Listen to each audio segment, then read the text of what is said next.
Welcome back, everybody. We're in Homestead today, in the Grim Dawn, doing things. Moving along in the story, looks like we got a couple side quests to complete, and we've got to talk to the Inquisitor to keep on going with the story. So, that being said, looks like we've got some stuff hanging out in our inventory that may or may not be useful. 45. Ugh. I thought it was just going to be 40. Not terrible, though. Definitely really good, actually. Maybe. Once we hit 45, we'll find out if that's still the case. But, as for right now, I'm just going to go over the build real quick with what we're maxing, where we're at on our bars, and everything like that. At 39, we are currently sitting almost capped on our Necromancer bar. We've almost got the Harbinger of Souls, which is going to be increasing our vitality and aether damage, which are, at this point, or they should be, really big points of damage for our kit. So let's go down here and take a look. Not really. And then aether. Aether is a big chunk. Vitality decay. Since we have two weapons, ultimately what we're going to find later on, see, these are both physical damage weapons. What we're going to be shooting for later on is probably one vitality and one aether. Or maybe one cold, depending on what we run into. But from there, our weapon damage increases quite a bit, and then all those modifiers that we have on all these abilities are going to kick in a bit harder. Right now, we don't really need anything because our auras do all the damage, but we're starting to put points into active abilities like Bone Harvest and Siphon Souls. So, but anyway, Harbinger of Souls is going to increase the main damage types that we're working for in this build. It's also going to increase our attack speed and our casting speed, which is pretty important because we're all about auto-attacking. And then maybe casting some stuff later. Who cares? On the Nightblade tree, obviously we're still pretty far behind here. We're not going to do a whole lot with it at the moment. It's just because the only thing that I really want later on is probably going to be the Nightfall. And don't need that. Definitely don't need any of that. Don't need that. Execution might be worth it, but that all remains to be seen still. We'll definitely want to put some points into dual blades. I don't know if... I'm not sure how many points I'm going to sink into Shadow Strike, because ultimately it's just a movement ability for us. It's not really something that I care a whole lot about building a kit around. Anyway, let's talk to the Inquisitor, see what's going on, keep going on the story. Here. Good. We have much to discuss. I've heard of this ritual. It has been performed only once before. Sure, results were, shall we say, not good. The cult must not be allowed to see this through. We must make haste to Fort Icon at once. Will you join us? With the cultist ranks scattered, we can once again reconnect with the main Legion force to the north. Just in time, too. Based on the information you've brought back from Karos, we need to immediately send all available forces to the necropolis and stop that ritual. Ulgrim and I will be leaving shortly with a small contingent of troops. Will you meet us at Fort Icon? It lies just beyond the Astakarn Mountains, through the Darkvale gates. I will see you there. Yeah. Inquisitor Creed is kind of like the best voice actor in the game. It seems like he's actually a voice actor rather than some guy that they pulled out of maintenance to do some lines. Anyway, down we go into the Darkvale Gate. So we killed Kiraz earlier. All of our auras are going, so we're good to venture out into the path. Now, yeah, we're ending, or we're coming towards the end of the main campaign for the game, so we're definitely going to get a lot bigger on the enemy scale soon, and I believe we're going to dip down into the darkest of dark void chthonic realms, which is cool. But everything's going to be really poorly lit. So, just like here, it's all dungeony. Everything's kind of torchlight. Torch lit, not Torchlight the game. Which also looks really cool. Torchlight 3 coming out. Probably going to invest some time in that game. Looks dope. The Call of Blood. Let's see. My whole life, I have reveled in the spilling of blood. For years, I've been driven to hunt in the shadows, lurking and hunting alone. But I am no longer alone. At long last I have found what is called to me. Chthon is whispered to me, and the grim dawn has released my shackles. Now I take my pleasure and collect the blood for my lord. It fills my heart, warms my soul to watch the last drops of blood flow. The old world was not understanding of my need, but now a new power has risen, and Chthon is called on me. And those who do answer the call will be my prey. So you answer the call, and then that seems like, you might want to tell them first, instead of just calling them and blooding them. That is a term, I think. Maybe it's bloodletting. Who knows?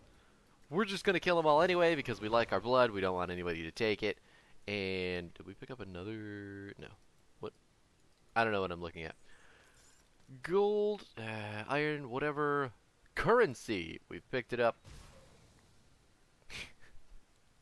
At this stage in the game, since it's still on normal, it's very easy for us to kill things. It is probably going to remain easy until the very last moment, working our way into the final boss pit. I'm going the right way. Not even the final boss pit, but just the final boss for the base game. So, spoilers, but we're getting close. I won't ruin anything else. I'm sure the game's been out long enough. If you like it, you've played it, you already know where we're going. But, for anybody who ever happens upon this video and just wants to know, bit by bit, what's happening, where we're at, who's next, I'll leave it up to your poor sensible... Oh, let's look over here. There we go. Misgivings about whatever we're doing right now. So, this is basically just what I do right now. I open chests and I sit by them for a few seconds to collect everything because it feels good. Feels good. Just kind of sitting and waiting, taking a breather. All that cardio can't be easy on the old lungs. Especially all that running. Oh my god. Probably traveled at least 60 miles over the span of 10 seconds. Talk about breathing problems. Okay. Actually, this goes over here since it's blue. Ooh, there's a fucking... This is part of the most recent update. I believe... Well, it depends if it's turned on, but if it's turned on. If not, we're going to have to get down on our knees and turn it on. But these shrines over here that you'll see on the mini-map... Ooh, it's active. Alright. These shrines are basically just big monster shrines. They are built specifically with the intention of throwing huge monsters at you, and then you kill the monsters, and then once that is all done, everything's said and out of the way, the shrine's going to dump a whole bunch of hot loot on you. So, let's punch this bad boy in the face. Forsaken Void Touch Totem. Ooh! He's a big boy. Look at that. I guess we could use some of the abilities that we haven't been using, huh? Not that we really need it. Still, like, all of our damage is coming out of our auras and our auto attacks. What do we got? What do we got? Lots of greens. We definitely got a single blue, though. I'll have to check and see what that is. It is a medal. Physique, health, energy regen, shield blocking. Blech. Looks like it's going to be an Oathkeeper medal. So, we don't have to deal with that right now. I don't think any of this stuff is going to be resistance.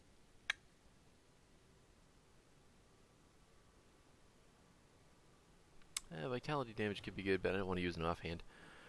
No, we're good with the things that the way the things are at the moment. Let's pick up all this shit. We can read it later. Not about wasting time in the middle of a playthrough reading things that. Oh man, if only I was quicker at reading. If only I were a real boy. Blink dead.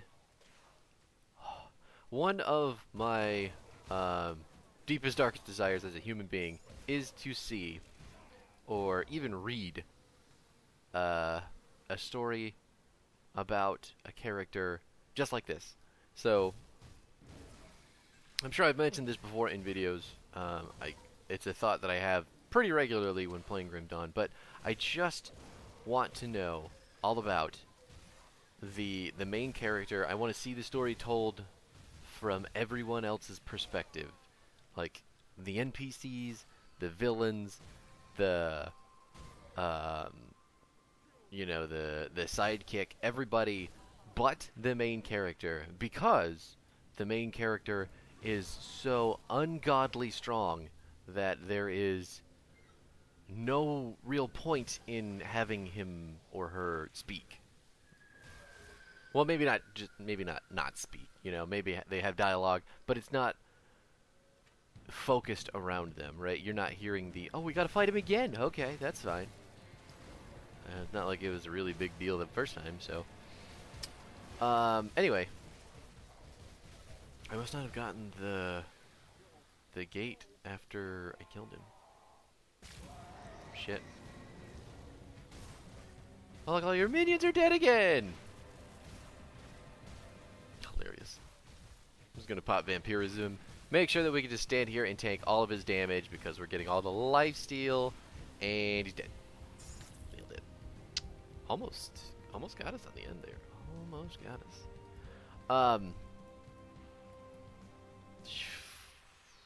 No chest in here. Maybe it's on the other side. Nope, it's not. Okay, that's fine. I didn't need a second bit of loot for killing a super easy boss. You know what I'm saying? You get it? But back to what I was saying. So, if you, we'll take this game for example. The story, since it's an action RPG, the game is all about making the character, a blank slate for you as the player to imprint upon, right? Like, it's saying, hey, this is you. Live your life through this game. It's cool. Like, be who you want to be. But I've never seen or read or, heard of a story where anybody will take that character, take that imprinted player character, and develop them and the world and the story from the perspectives of everyone else. Now, I guess The Witcher kind of did it a little bit. We still had a whole bunch of Geralt in the limelight, but you got to see a lot of outside opinion of Geralt when he was, killing monsters, and the bard was singing his praises, and all these people are throwing their money at him because he's the fucking savior of the universe. But that's kind of the closest thing that I can imagine at the moment of what I would want to see. So, as it stands right now, bones. I think the best way to do it would just be to ultimately, the villains would be the big linchpin of telling that story. You'd want to have the villain essentially play the protagonist doing all his evil shit, and you're like living through this really developed and horrible bad guy, and you're like, oh, okay, yes, I understand.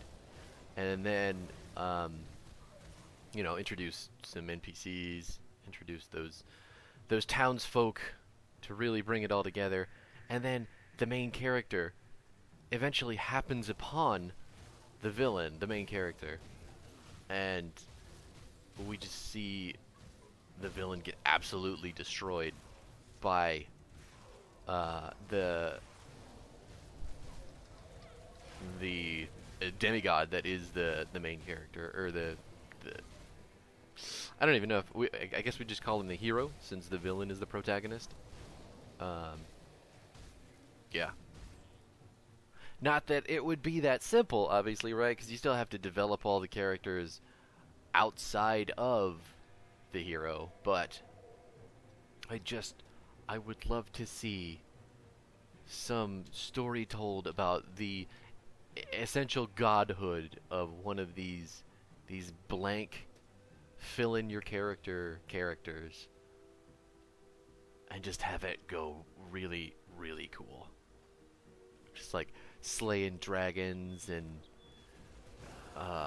just destroying beasts, saving the day, all that stuff, but you just never ever get inside of their head like you do with most stories.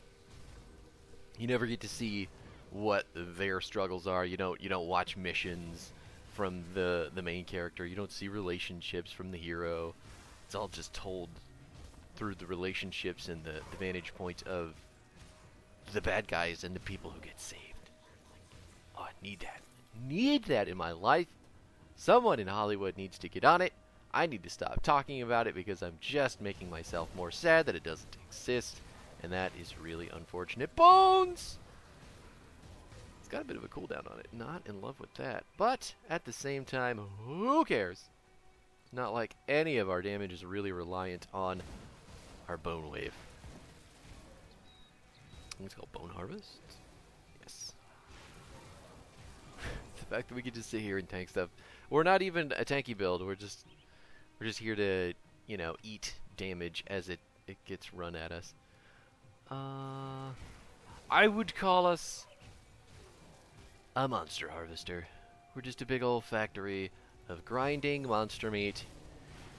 That sounds strangely sexual. We'll leave that where it is. And I'm going to continue hacking up these poor, defenseless Bigfoot? I don't even know. These models, like, this is the point of the game where I really start to like the enemy models. Like these specifically, the Chillmanes. I don't know, they're very simple, but they're also very cool. Like, I love the horns and all the fur, and they're like the big hunched. Like, look at that. Look at how fucking neat that is. Bitchin'. I do have to stand outside of the flame circle of green death, though. I just like a lot of the games in this genre. I haven't played as much PoE as I probably should to make this comment, but as far as Diablo goes, there's almost no monster diversity. When you're killing enemies in Diablo, they don't feel unique. They just feel like trash. They're literally trash mobs. That's what everyone refers to them as.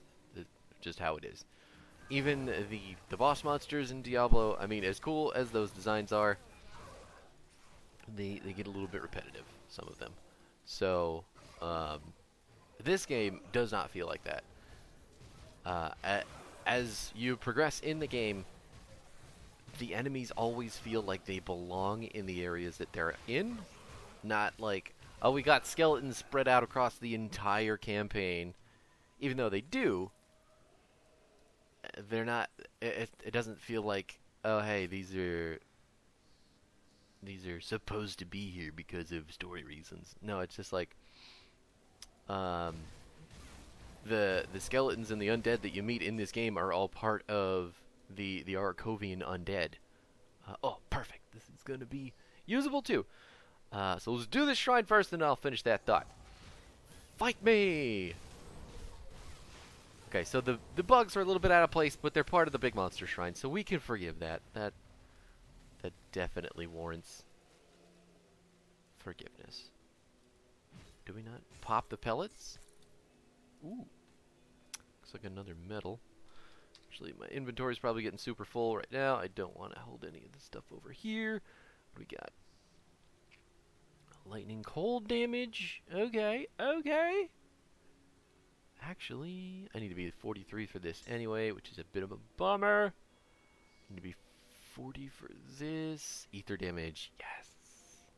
Can't use either of the abilities, but it's definitely going to give us some regen per second, which is always nice. And the ether damage is... Ether damage is our most output at the moment, so... yeah. We're going to have trouble picking stuff up soon. Anyway, here we go. Let's read this. The notebook is caked in dried blood and mud, and many pages appear to have been deliberately torn out. Day 3. John holds our Sylvie with... this is... I believe this is a woman.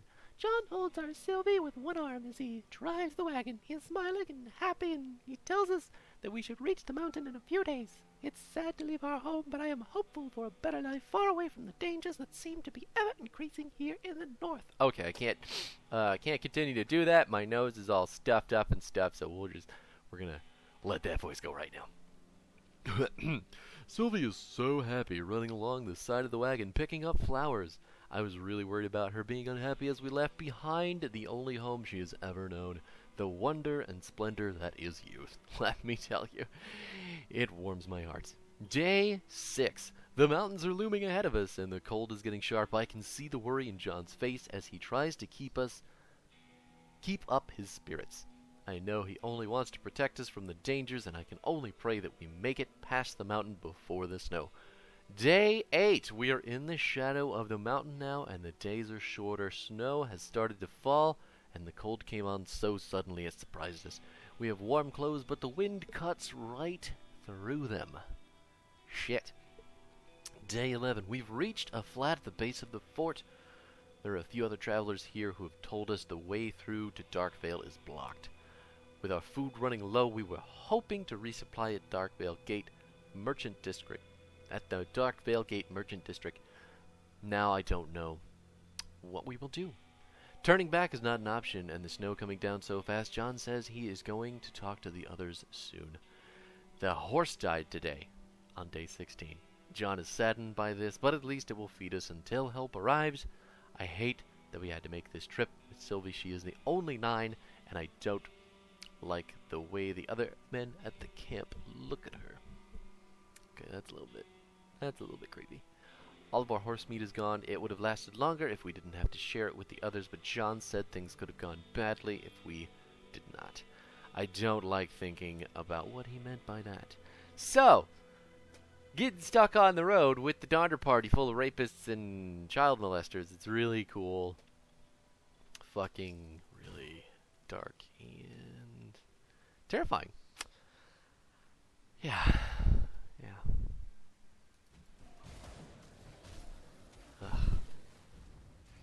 Sad to think about. But it gets the point across in the story that everything's all post-apocalyptic and everyone's just throwing all of their senses to the wind. That is going to do it for the video today, though. I hope you enjoyed yourself. We'll pick back up tomorrow. I know this is a little bit of a long one, but I lost track of what I was doing. Thanks so much for hanging out, and I will see you next time.